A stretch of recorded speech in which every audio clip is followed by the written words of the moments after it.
myself be lifted. Hallelujah. I'm gonna let myself be lifted. By and by, I will lay my troubles down by the water, where the river will never run dry.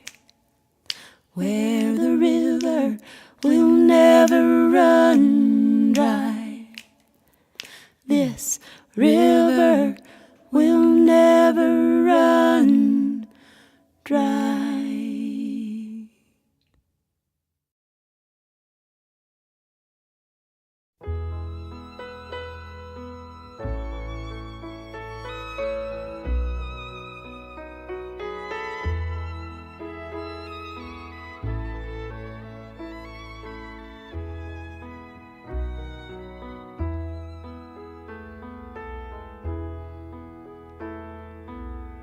I like the way you smile. It reminds me of a happy child. It makes me feel a little less alone. I miss you when you're gone. Wonder where the hours they stretch on and on, like water dripping slowly on a stone. You're such a mystery,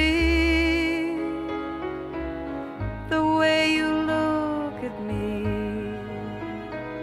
with that light that shines from someplace I can't go. Did it take you by surprise when you realized that you loved me, though you've never told me so?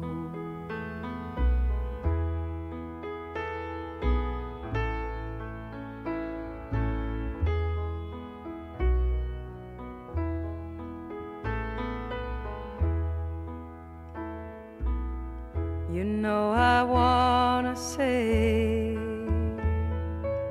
so many things to you today, but you've got me feeling like I'm flying blind. I think if you were here, the words would ring crystal clear from this heart that's learning how to speak its mind. You fight for truth with love. You're an iron hand in a velvet glove. It's the kind of strength that makes a gentleman. But I'm a child of the wind. I've been blown away, but I'm back again. I just don't know if you really understand.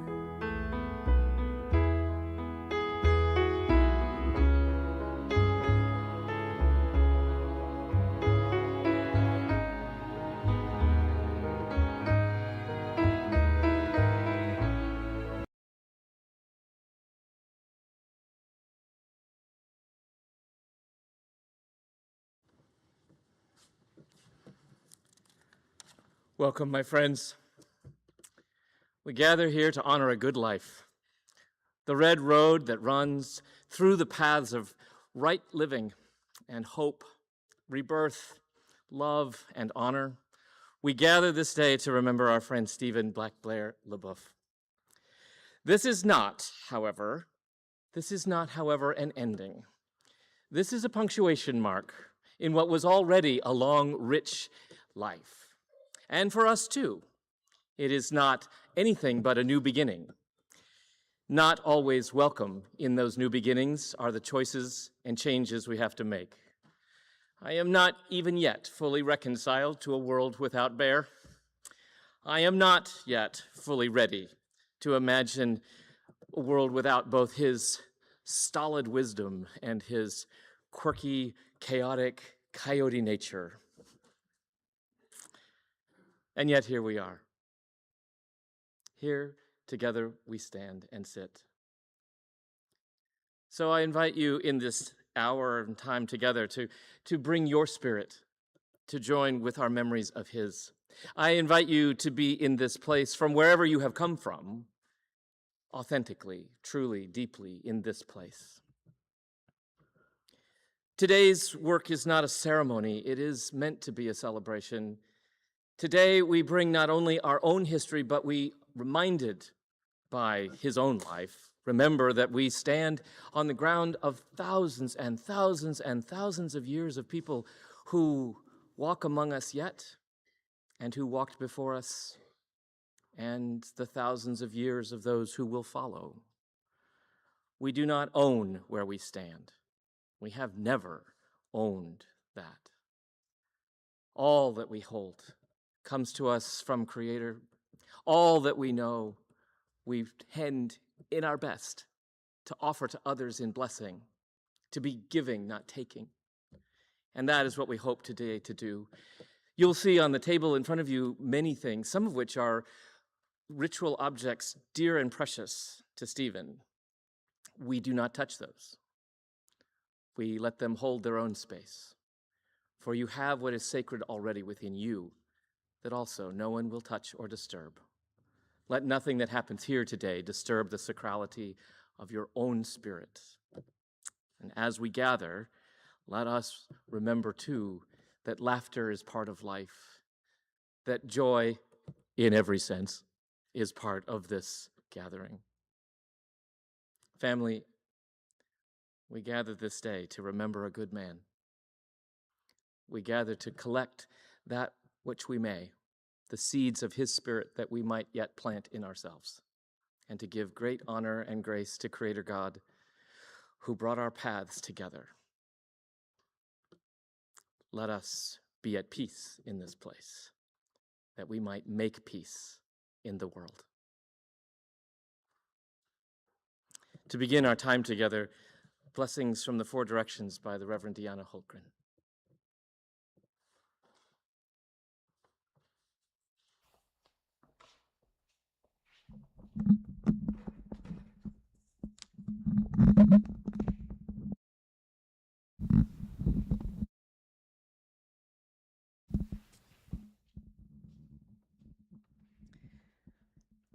Friends, you will notice up here this beautiful sign of the colors of the Blackfeet Nation and the wheel of which we are all a part. We are all related. This was made by Stephen. And many of us who've looked at this week in and wake out have not known that, but he was very proud to have that up here. Not for himself, but for the message that we continue to be related, that our kinship is wider than blood, and that we all contain circles within circles. This is not an invocation, but a way to honor all the elements from which we come and to which we all return. And because of the unique positioning of this building, we had to go over where the directions actually were.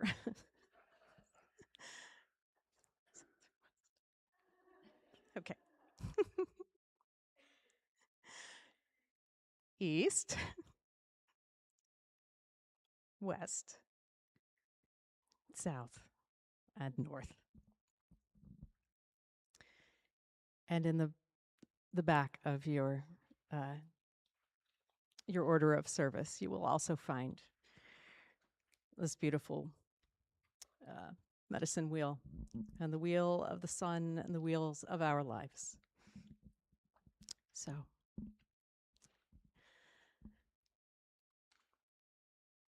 may we embrace the spirit of the East, the place from which our golden sun rises, where light is made new each day, and from which we may pray to draw illumination and insight and to see far and wide. From the south, place of deep greening, place of all that strives into the fullest of its being. May we also develop those deep roots and arms wide enough to hold each other, even as we stretch out with the fullness of our fingers and our lives towards all that yet may be. From the west, a place of great water, of thunderstorms and gentle rains and deep wells within us, the place of preparation and the place for which we prepare for hard winters and times not yet imagined.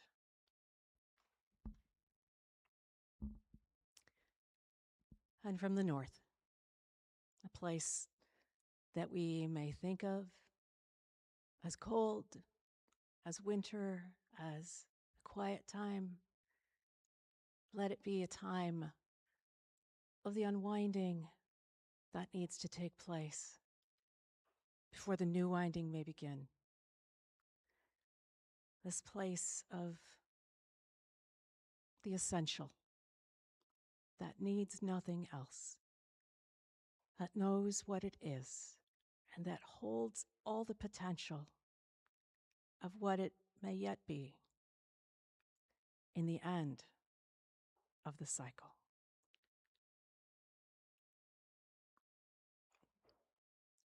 We are cycles within cycles and circles within circles.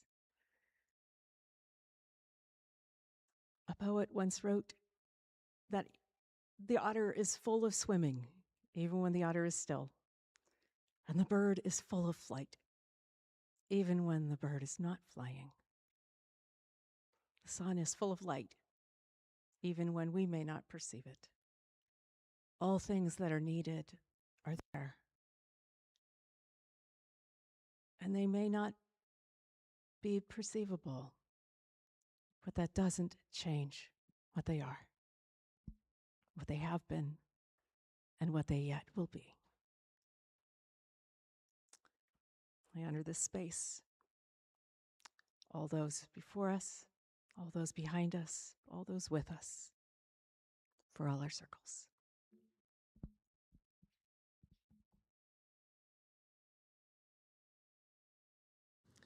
Today's service will be full of music and reflection, both from here and from afar, and we are delighted to welcome into this space the great delight of music from Sarah Kate. Thank you for making the journey and being part of this walk together.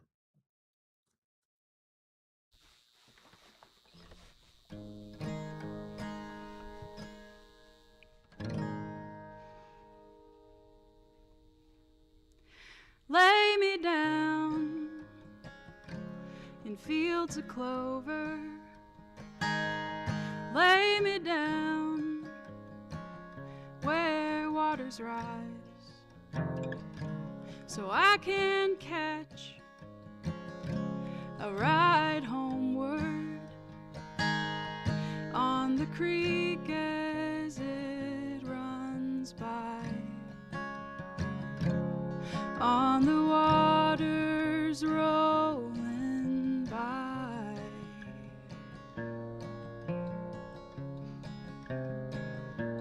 Moss is greenest in December on this verdant bed I'll lay while I climb afloat, I backtrack, and I ramble on my way. As I ramble on my way,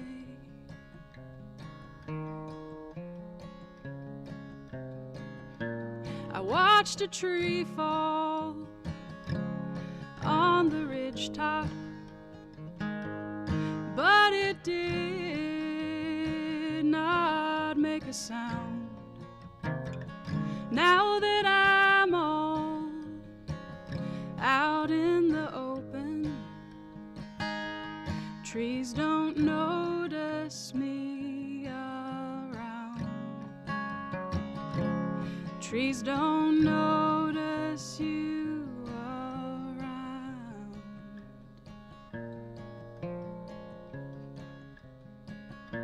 But I'm not sleeping, my eyes are resting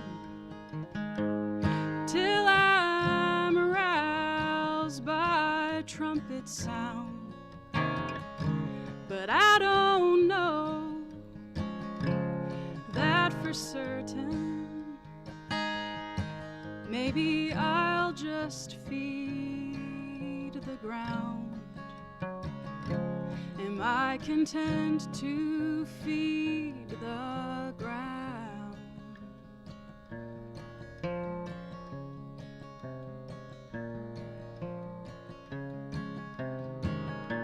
And from the dust I have been molded, and to the dirt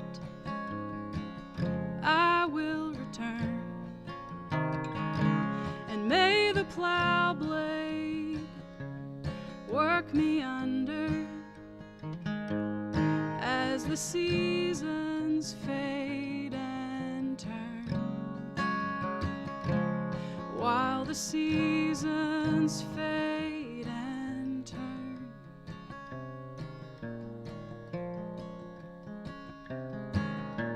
And oh, death, where is your victory? Oh, death, where is your sting? The earth is singing all around you. Listen close, you'll hear it ring.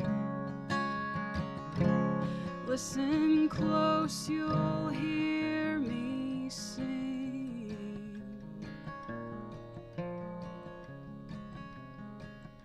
So lay me down in fields of clover. Lay me down where waters rise, and I will catch a ride homeward on the creek as it runs by, on the waters rolling by.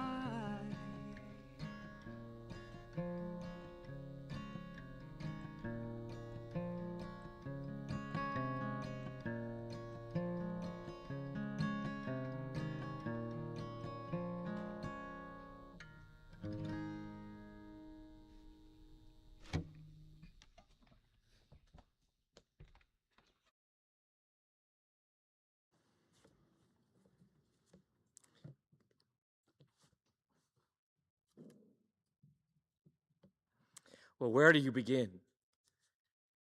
It's almost as though Stephen Black Bear LaBoueff lived about 5 ordinary lives and lived every single one of them as deeply as it was possible to do. Maybe that accounted for some of his directional intensity he could exhibit from time to time.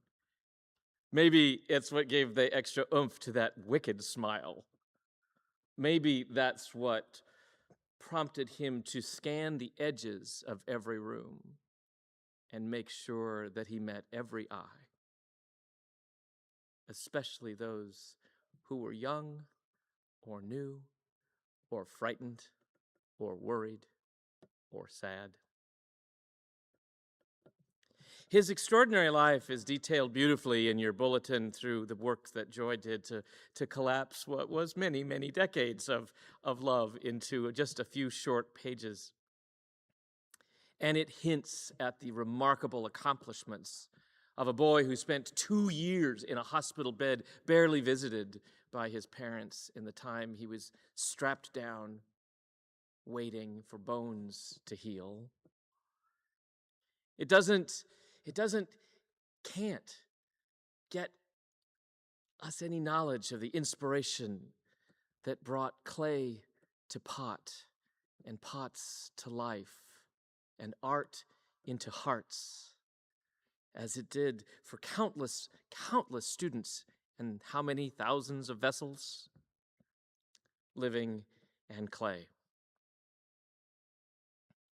His bright acumen would be belied by his spirit here that we would see at Wednesday nights or on Sunday mornings, when he would be more interested in poking fun at one of the kids than he would be at demonstrating that he had an encyclopedic knowledge of administration and could have organized everything I did 10 times better.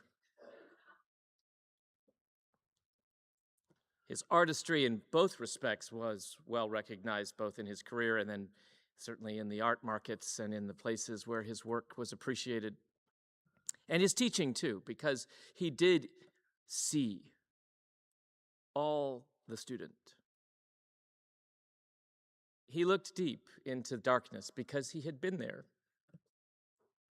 He knew the signs, I think, of those when we were struggling. He could detect when someone needed a lift or a light, and sometimes a hand.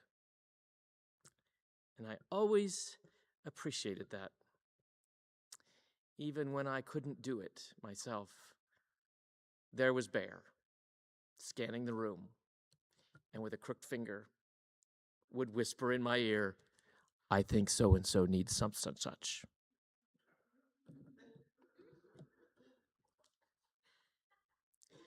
And so they did, and so together we were able to make a little more love and light than might otherwise have been there. But unless you think he was one thing, he wasn't. The other thing that he and I shared was a deep love of Pink Floyd. That tribal music that's united generations. He loved all kinds of music. We were on a 10-hour road trip, and we listened to Stephen's playlist, some of which you'll hear if you stick around afterwards. You'll get a chance to hear some of the music that he was insistent that we play, and it was not what you would think.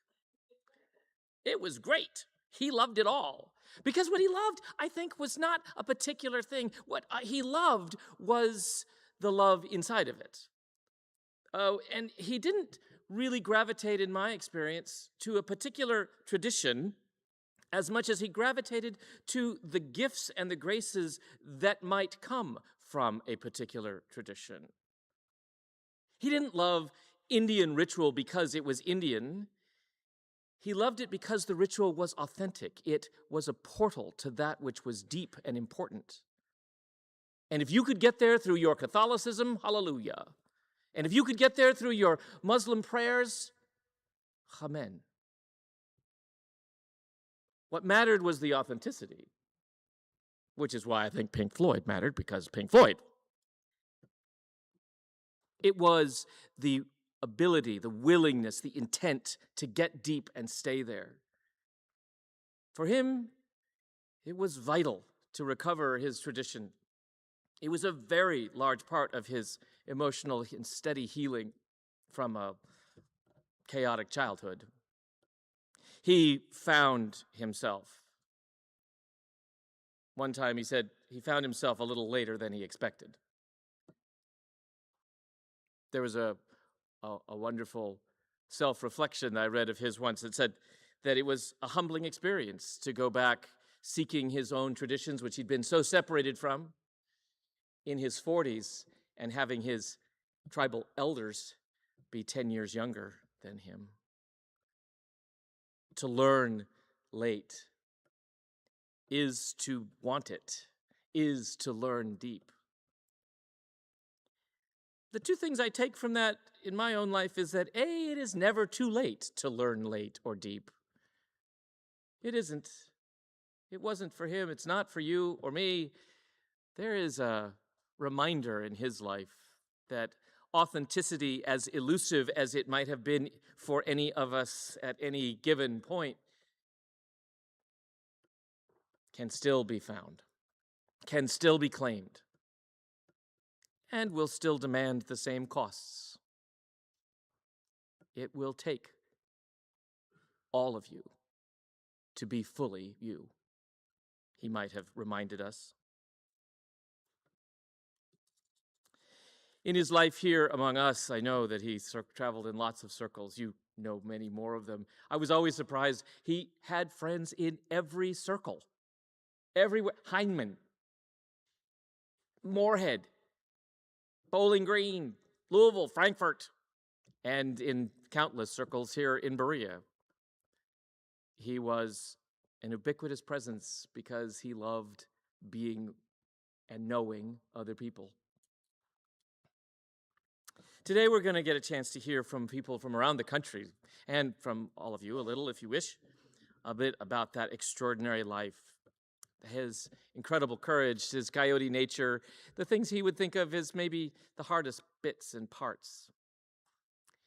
You know, part of his own journey helped him work with people who were truly struggling. He did a lot of work on suicide prevention. I don't know if you know that. Part of his life was extraordinarily deep and rich, and it meant a lot. He worked very hard to provide some hope and strength, particularly to young people, but also to veterans and to others. And you'll hear some reflections about that, as well as some music that was inspired by him and with their work together. Let's turn now to hear some of those. First, we'll have a series of videos. They're short, but Steve Wall, these are all folks who are dear friends, not able to be with us in person, but with us in spirit and with us on the video. This video by Steve Wall, and then Laura Fragua, and then finally Molly Big Knife Antonio. And at the end, a little bit about that song that I told you about from Michael Butcher.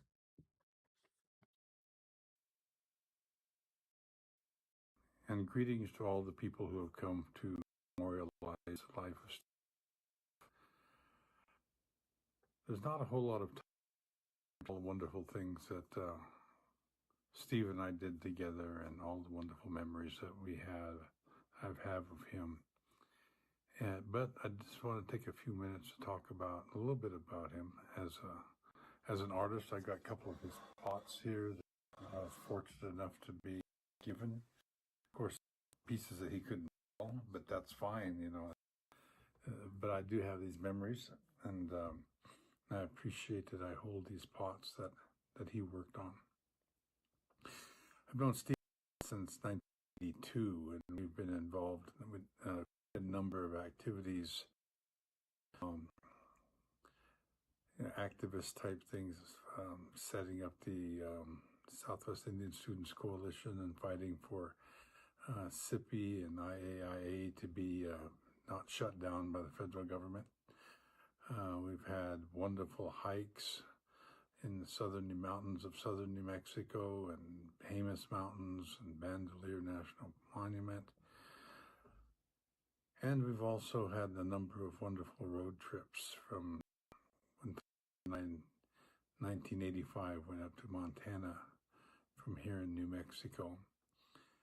And we also one time did a presentation together at a conference in Spokane, Washington, and I drove him home to Browning from there.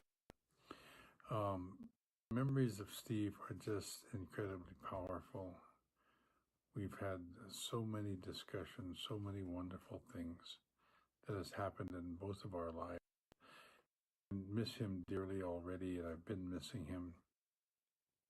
Hello, Joy, friends and family that are there gathered together. I just want to say how grateful I am to have met Steve, and he came during the time in my life when I was going to school, and at the Institute of American Indian Arts, I was the student body president at that time. And we were involved with the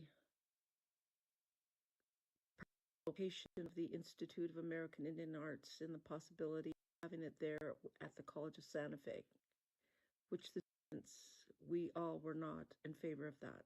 We wanted our own land. We wanted our own school. And we sought the help of two Steves, Steve Wall and LaBoueff. And it was through the Indian Student Coalition, which included the University of New Mexico Indigenous Students, the Southern Indian Institute, and the Institute of American Indian Arts, which I was then student body president. And they helped us in the how to fight for the school that we wanted and to speak our voices. And that was where I met LaBoueff, the beefster. But it was through his help and support and his encouragement that helped us fight for what we wanted. And I'll always remember that part of the friendship that we developed through Steve and Joy. And we are so grateful that you are honoring him, and we miss him. And just how time takes us. And we just continue to hold you all in our prayers. We love you, Joy. Hello, everyone. This is Molly Big Knife Antonio sending out my message for this beautiful celebration of life for Steve Bear, as I called him, and so many have called him, and to be there in love and support for Joy and all of those who have gathered to celebrate this beautiful life. I have known Steve and Joy for many years. I had Joy for my instructor when I was a student at the Institute of American Indian Arts back in the early 90s. And she was my art history teacher. Wonderful, wonderful teacher. And I had met Steve around that time as well, around the community and around campus. And I would see him set up at Indian Market over the years. And back during those days, it was, I was honored to have been asked to sing the wedding song, play guitar and sing that song for Joy and Steve at their wedding in Abiquiu. What a beautiful union of two incredible people. They also came and visited us out here in Navajo lands when my daughter was younger. They got to see her playing volleyball out in Hopi and during one of their tournaments, which was so nice to have them here. And I know just coming out here brought back a lot of memories for Steve as well. So I want to keep this short because I know there's a lot of people sharing, but just know that I am there in heart and spirit. And Steve and Joy, you will always have a very, very deep and special place in my heart. I love you very much. You all enjoy the celebration, and I wish I could be there. Hello, everyone. I'm Michael Busher. I first met Stephen about 16 years ago in Taos, New Mexico. We quickly became friends and talked freely about our mutual interests. One of those were the formation of You Are Not Alone Network, a nonprofit dedicated to our Native youth who were struggling with suicide. We accomplished the completion of Yanin, and with that came the trips Stephen and I took together, the thousands of miles spent driving together, visiting reservations, speaking, performing concerts, and walking with the people and talking with troubled youth and parents. When you together, you get to know someone on a personal level. Stephen and I had several personal conversations about life, what it shows us, and what it does remain open. One of those being that some of the most are followed by improvements in our lives. It may take a while and doesn't make light of what we went through, but if we find a way to rise above it, even by just a little bit, we've taken a small step forward. Stephen took many steps forward in his life and showed the rest of us a path to taking our own steps forward. He understood that we all see life through our own lens, that we all hurt differently and we heal differently, and that there's no one-size fits all to our steps forward. Forward steps are what Stephen was about, and he helped brighten many others' paths forward. I've had the pleasure to witness him speak to a full auditorium in a quiet voice with a wisdom that was felt in the hearts like a long-forgotten prayer that held the power to lift someone up. He also had the foresight and sense that when a room needed a sweet relief of laughter, he could also be the comedian to lighten the mood. That's the Stephen I'll remember and celebrate, and that along with his infectious grin. Peace with you.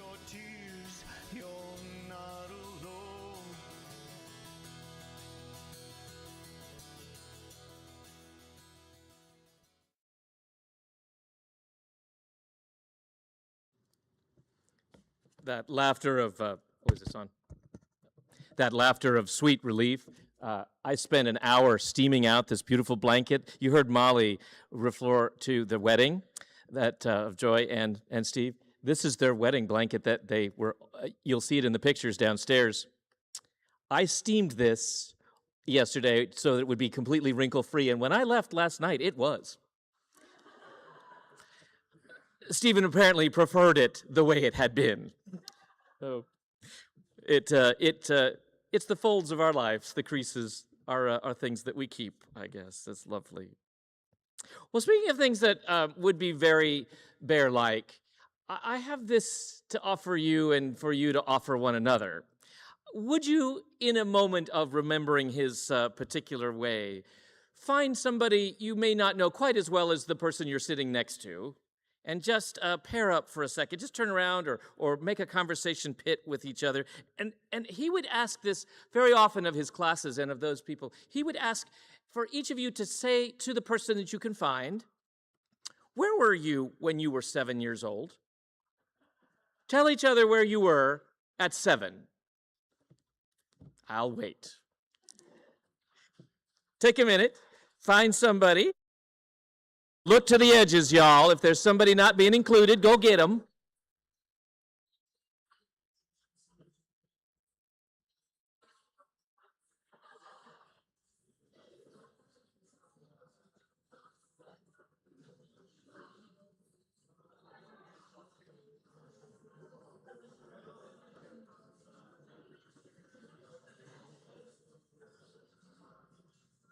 All right.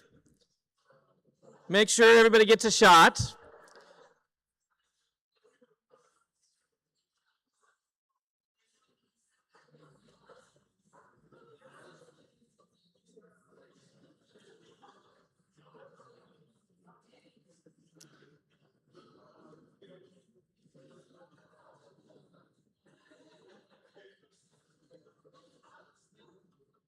Okay, now a second question. Now, with that same partner, who was your support at 7? Back then, wherever you were, who was your champion? Who was the person who had your back? Who was a support to you at that long ago time? Turn to someone and speak a little of the person who was your support when you were 7. Might have been somebody you barely knew, might have been someone who was your best friend, might have been family, maybe it was another creature. Who had your back when you were 7?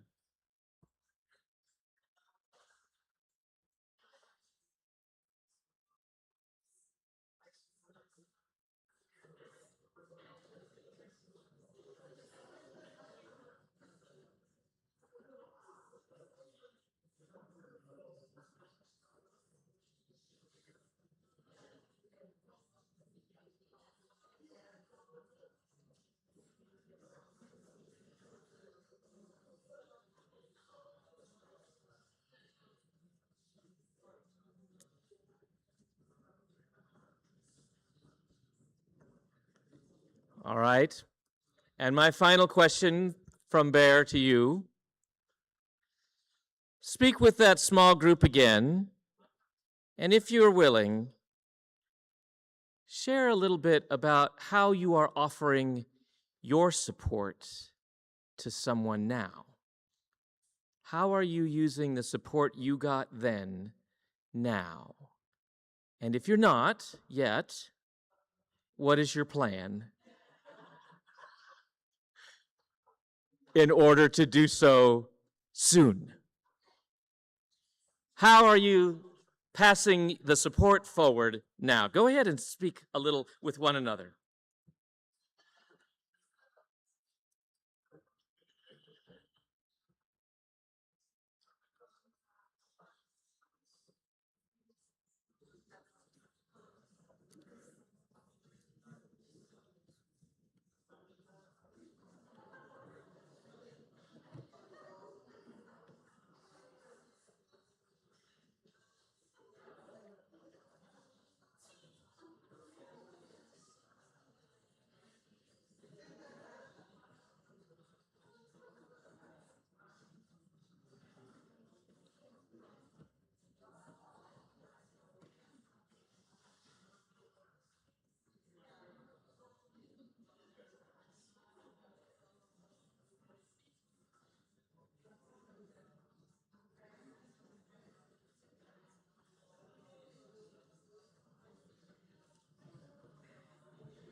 So now let me ask you, do you sense his spirit here? These are the questions that he would ask. In the hospital, these are the questions he asked of his techs and his nurses. He wanted to know and be known.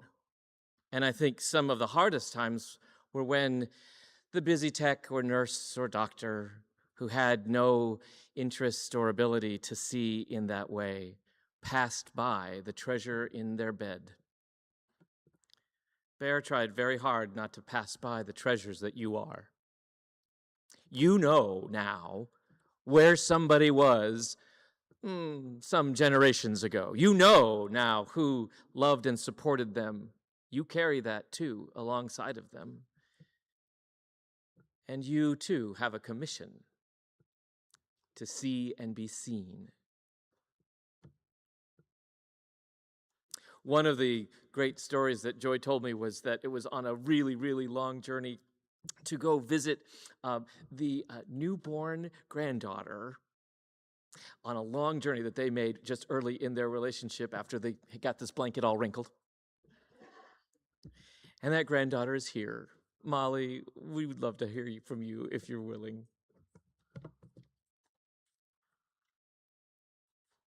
It's on.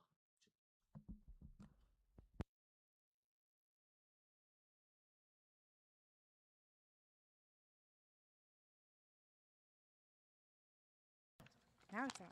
Can you hear me? Okay. Oh, no? Yes. Hi, I'm Molly. I'm a rambler, so I wrote to keep me from rambling. My grandfather, I called him Grandpa Steve, was one of the smartest and most creative people I've ever met in my life. I admired that about him, but as much as I admired his intelligence and his talent, I also just really admired who he was as a person and how he cared for other people. He was humble, he was quiet, and he cared about everyone he met. He always stopped by our home. I grew up in Kansas City, just south of Kansas City, and he'd stop by on his way through to Lawrence to the Haskell Indian Art Market, and often would stay with my father and I. And he would just ask all of the questions about what I was doing, what I wanted to do, who I wanted to be, and then he would support with academic materials. So he would say, "Oh, I have a book for you." And because of that, I grew up to become a teacher and taught for 11 years, working with youth who have challenges, youth who grew up in homes that were difficult. And just like him, I really tried to focus on seeing the kid and making that more important than the thing I was teaching them. That didn't really matter. As the years went by, those trips got less and less frequent, just because of time and age. So he would message me and we would chat about whatever was going on in life. Usually we texted or messaged on Facebook.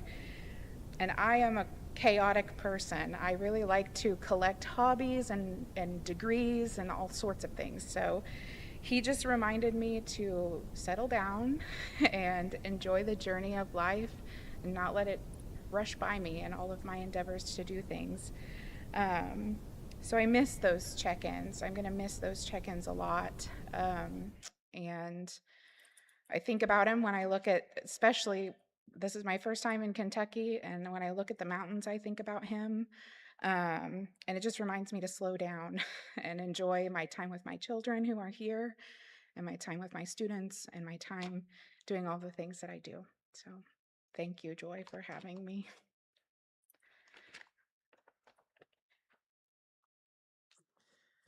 You know, as a little later in life, that enjoyment you talked about was really true for him. He liked to delight in every minute.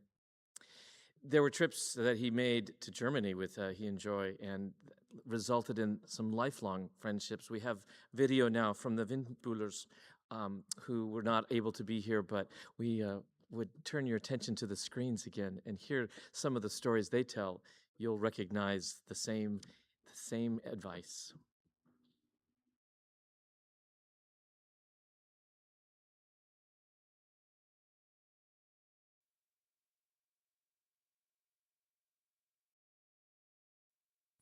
We are sitting here on our porch as many years ago with Stephen and Joy.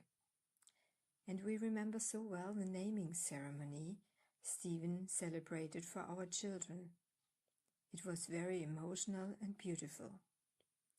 Little Bright Bird for our daughter Sarah, and Friend of the Animals for our son Simon.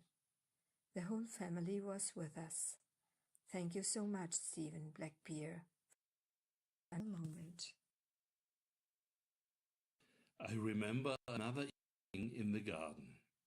Our children trained archery and asked Stephen also to do it.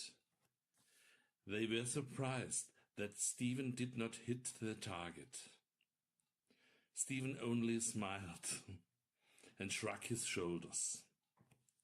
Sarah, the youngest child, won the competition.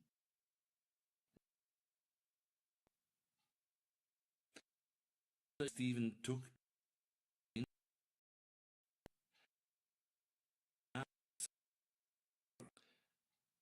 the children did not recognize it. I was sure that both we really loved his fine humor, sensitivity,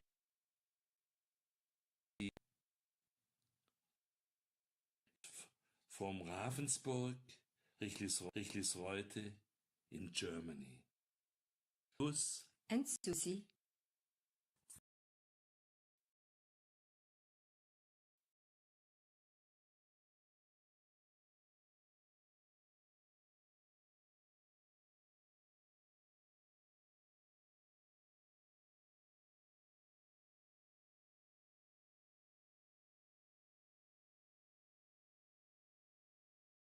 Be from the Wild West and be able to hit the target. And they were surprised that he didn't, and the youngest one won. But later on, when the kids had gone to bed, the adults were out practicing, and Stephen hit the target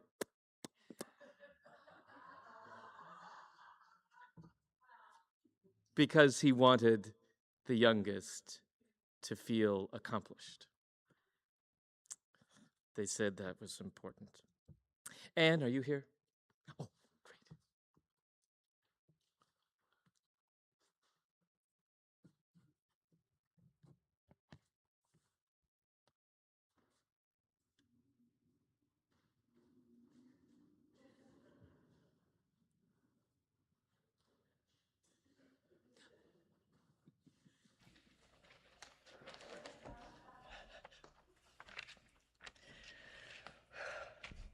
Thank you, Joy Bear, for calling us together to celebrate Black Bear. He understood that the most serious and humorous discussions of life coexist, and I know that we can all feel him laughing and crying with us today. He was able to communicate across all ages, as we've heard today, and across all languages, with an amazing nonverbal acuity, wasn't he? With dancing eyes and dancing hands. Black Bear taught us every day by actively disrespecting the most powerful and actively respecting the most marginalized. I think his painting of Trump pooping is profound in that way. Everybody poops. It's one of the egalitarian attributes of humans that despots despise. And Black Bear tore that privy wall of privilege right down with courage, insight, and delight. Cumberland Falls was a special place, as you can see in the photos today, of renewal for Black Bear and Joy Bear. And as Black Bear's spirit was outgrowing his body, and Joy was telling him that Annie was waiting for him up the trail, it was something more than serendipity that brought a huge portrait of Cumberland Falls to hang over his head in that particular room in the ICU. I think the falls came to be with them at that moment, knowing that water droplets unite all of us in all places and all times as they flow through us. Black Bear knew just when to reach his hand into the water or the spinning clay slip to work together with it and guide it, always steady and always ready for the change they could bring together. He reached out a hand, as we've heard, to so many young people to connect with them at vital moments in their lives and help them know that none of us is ever alone. In the hospital, Joy told me that when a young person would come into Black Bear's studio or classroom, he would ask, "How are you?" And then if their body language was saying something different than the perfunctory "fine," he would ask, "Why?"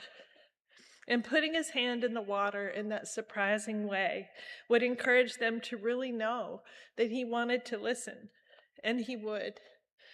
And listening, not just passively, but actively and surprisingly, is something we can all learn to do in carrying on the work he did formally with the You Are Not Alone network, but informally in every living moment. Thank you, Black Bear, for being with us.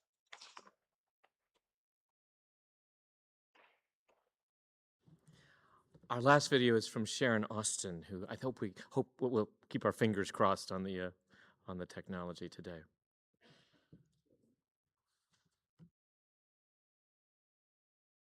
I'm a graduate of Morehead State University, and I'm here to celebrate the life of a great one who has left us. He taught us so much, so many of us at the university so much, and I don't mean in terms of being a professor. I just mean in terms of being a wise man with the most incredible heart and the most incredible wisdom from the most incredible life.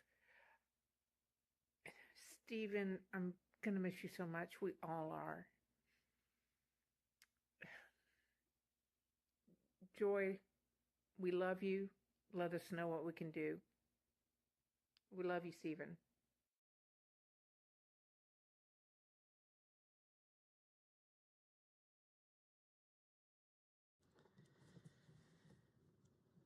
Stephen worked with Kenneth Tankersley on a children's book called Where is Bear? And he actually had started some illustrations for that. We don't in the end, he didn't finish the illustrations, but we have the book. And Landra Lewis had graciously offered, but was unwell today. So, Landra, if you're watching, our thoughts and prayers are with you. I hope you are feeling better. But we've invited Deanna to read the story, Where is Bear?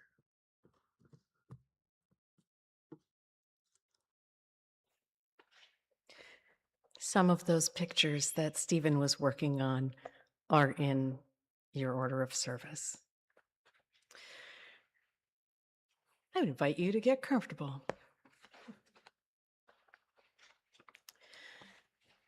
The inscription of this book says, "For Black Bear, from Little Turtle."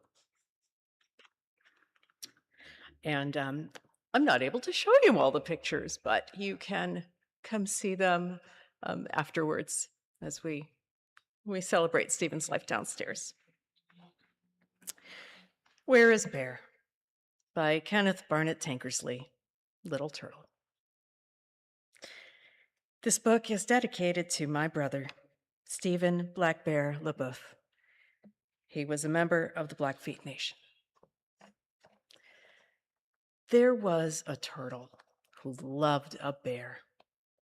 He was a bear that cared. One day, Turtle could not find Bear. He could not find Bear anywhere.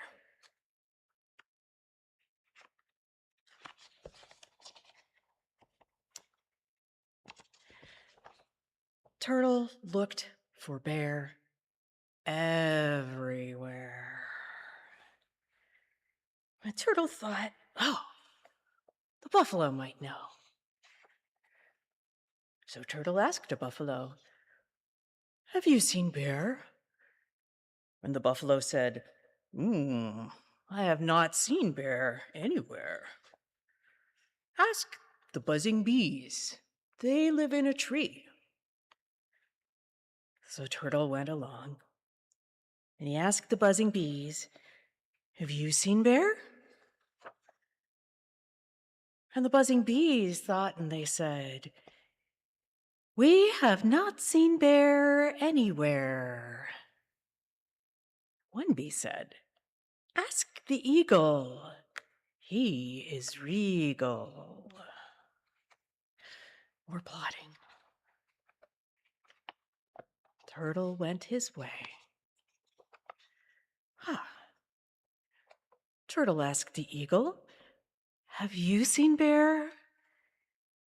And the eagle thought and said, "I have not seen Bear anywhere.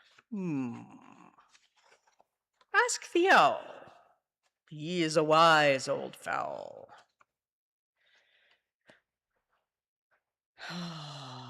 Turtle found the owl and said, "Owl, have you seen Bear?"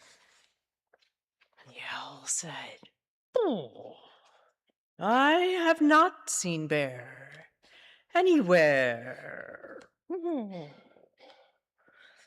Ask the snake when she is awake." So Turtle went his way.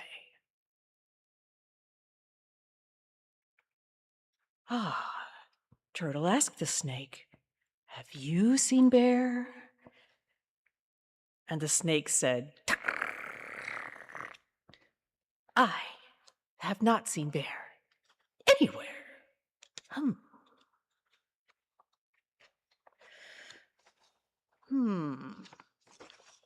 But ask the bunny when it's sunny." Turtle went his way. And Turtle asked the bunny, "Have you seen Bear?"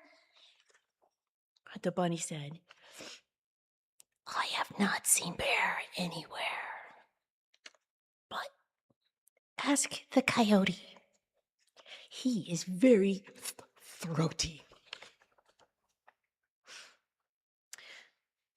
The turtle asked Coyote, "Have you seen Bear?" And the coyote said, Nope. I have not seen bear anywhere. But examine the salmon. So Turtle made his way. And Turtle asked the salmon, "Have you seen bear?"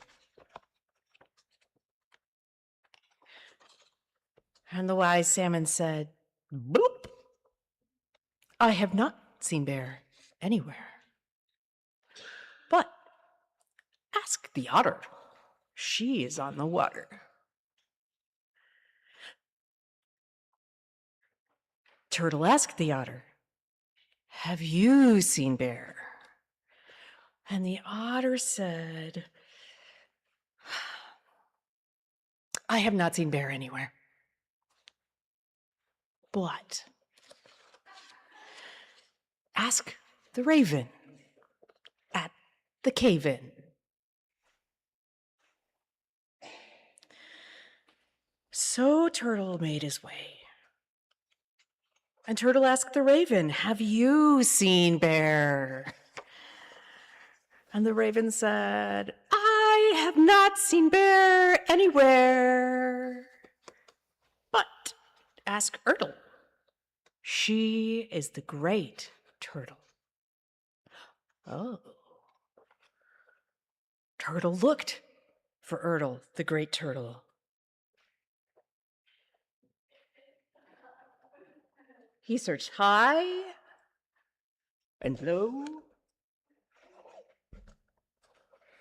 to and fro. Ah, Turtle finally found Ertl, the great turtle.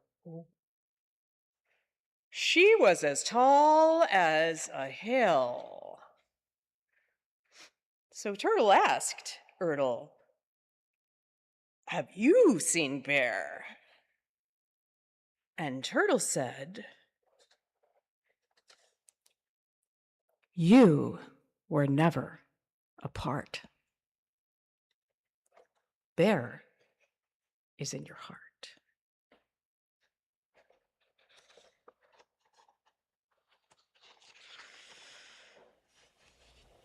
Don't ever fear. Bear is always there, for he is a bear that cares.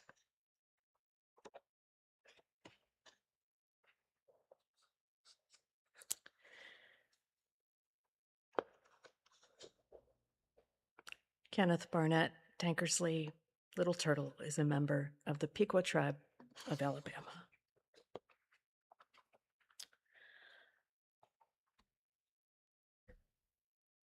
And Kenneth writes, "Where is Bear" is a traditional Native American story told from the perspective of the animal world. It is about Little Turtle who lost his best friend, Black Bear. Where is Bear is a bedtime story that a parent, a grandparent, an auntie, uncle, brother, sister, or community member can read to a child. Or I would say, anyone that needs to hear it.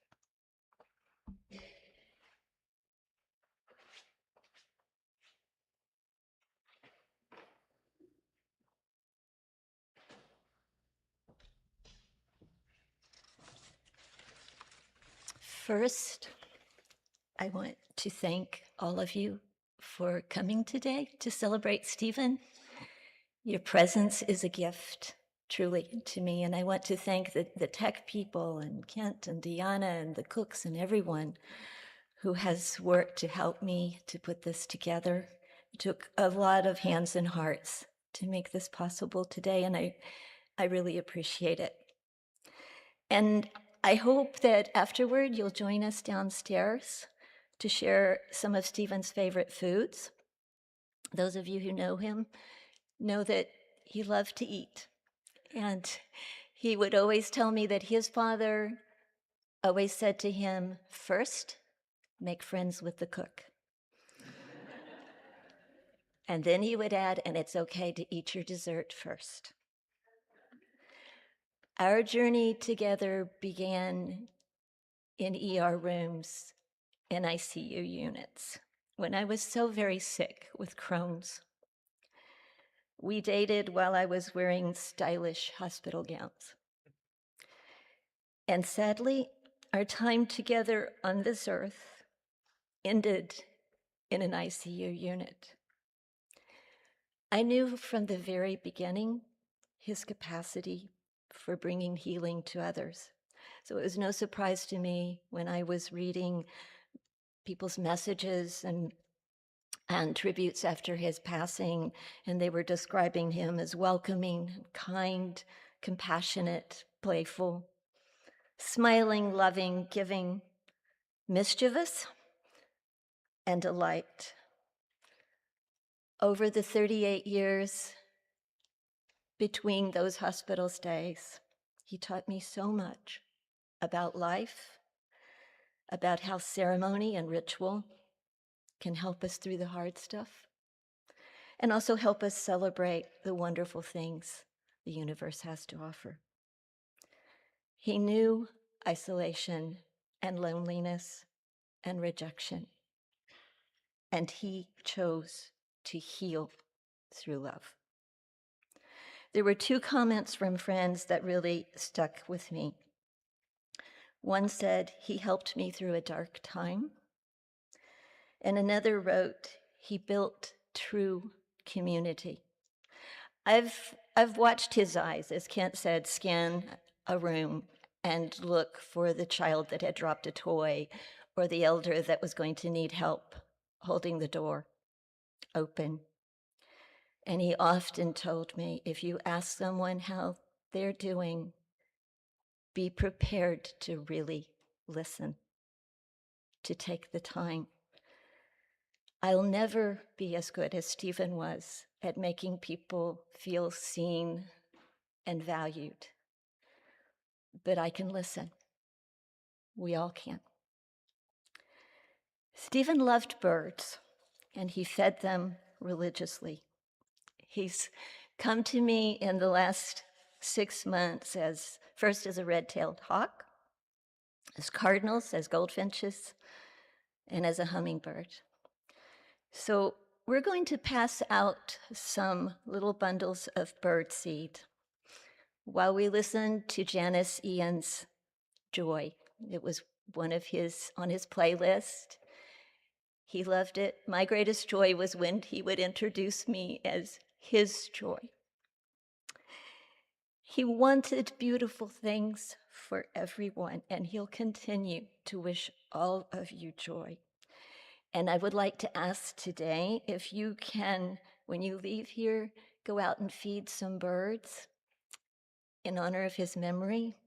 And then going forward, if you would honor him by listening, by feeding some souls.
I wish you were roses in the spring, fledglings on the wing, fireflies that sing your name. I wish you were flowers in the grass, memories that last, shelter from the passing. I wish you joy, I wish you joy.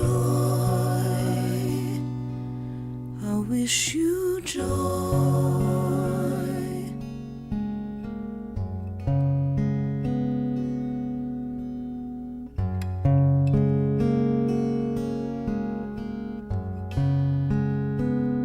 I hope the wind is at your back, keeping you on track, that you never lack for love. I hope you walk beside your heart, even in the dark, guided by the stars above. I wish you love. I wish you love. I wish you love.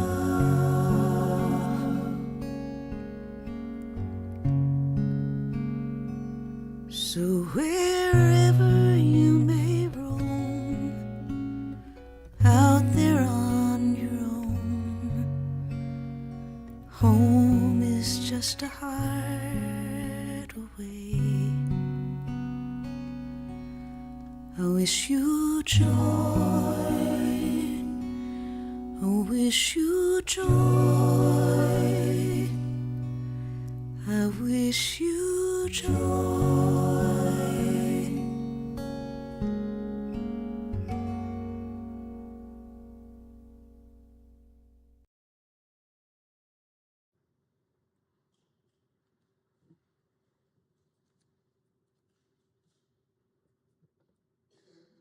And so in our lives, we come full circle. We start helpless and end our days helpless. But in the middle, we traverse that holy and sacred circle. Black Elk wrote, "From the south, does not all flowering come from there? And do we not advance from there to the setting sun, walking our days in the light? And does not one approach the colder north where the white hares are?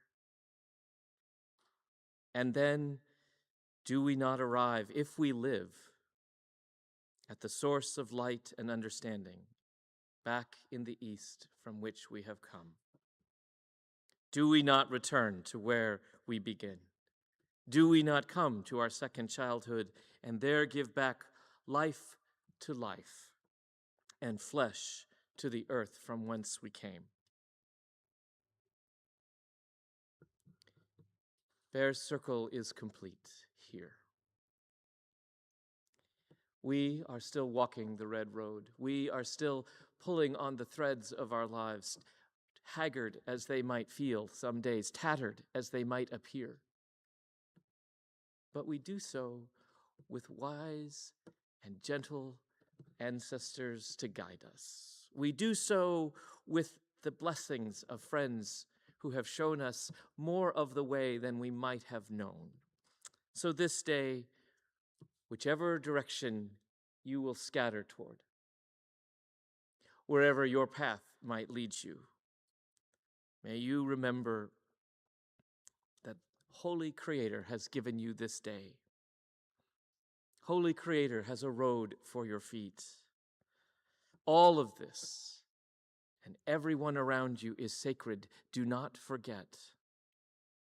Every dawn comes and it is a holy moment, a holy event every day. For the light comes from Creator, who holds you and all the world in light. As Joy and family make their way downstairs, you're invited to linger just a moment and then join them or come downstairs, but hold off from eating until we can fix Bear's favorite foods on Bear's favorite plate. This is the day Creator God has made. This is the soul that was trusted to us for a while, but which we now carry to future generations. May we go with light, with love, with joy and delight. I wish you were roses in the spring. And the people said, Fledglings on the wing, fireflies that sing your name. I wish you were flowers in the grass, memories that last.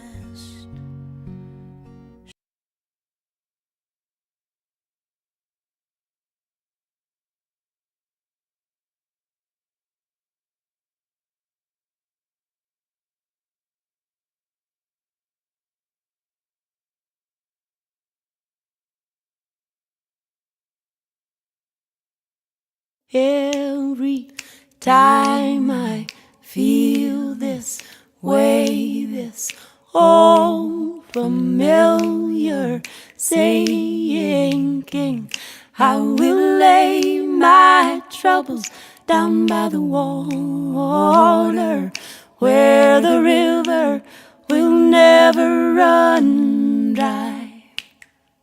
Hallelujah. I'm gonna let myself be lifted. Hallelujah. I'm gonna let myself be lifted. Hallelujah. I'm gonna let myself be lifted. By and by I will lay my troubles down by the water, where the river will never run dry. It's been said, and I do believe, as you ask, so shall you receive. So take from me these troubles, bring me sweet release, where the river will never run dry. Hallelujah. I'm gonna let myself be lifted. Hallelujah. I'm gonna let myself be lifted. Hallelujah. I'm gonna let myself be lifted. By and by I will lay my troubles down by the water, where the river will never run dry. There is a river in this heart of hearts, with a knowingness of my highest good. I am willing, I will do my part, where the river will never run dry. Hallelujah. I'm gonna let myself be lifted. Hallelujah. I'm gonna let myself be lifted. Hallelujah. I'm gonna let myself be lifted. By and by I will lay my troubles down by the water, where the river will never run dry. Where the river will never run dry. This river will never run dry.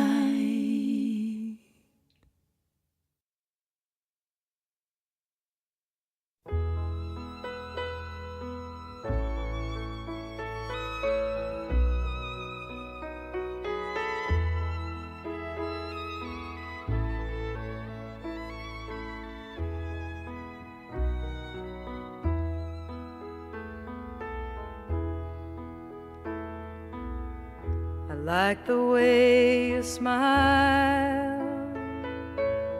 It reminds me of a happy child. It makes me feel a little less alone.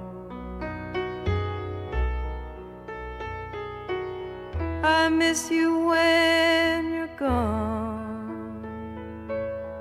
The hours, they stretch on and on, like water dripping slowly on a stone. Every time I feel this way, this old familiar sinking, I will lay time I feel this way, this old familiar saying, I will lay my troubles down by the water, where the river will never run dry.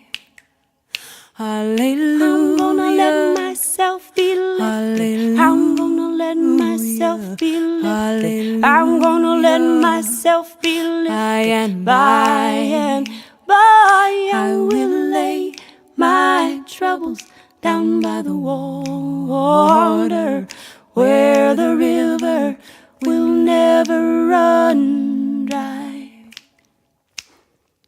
It's been said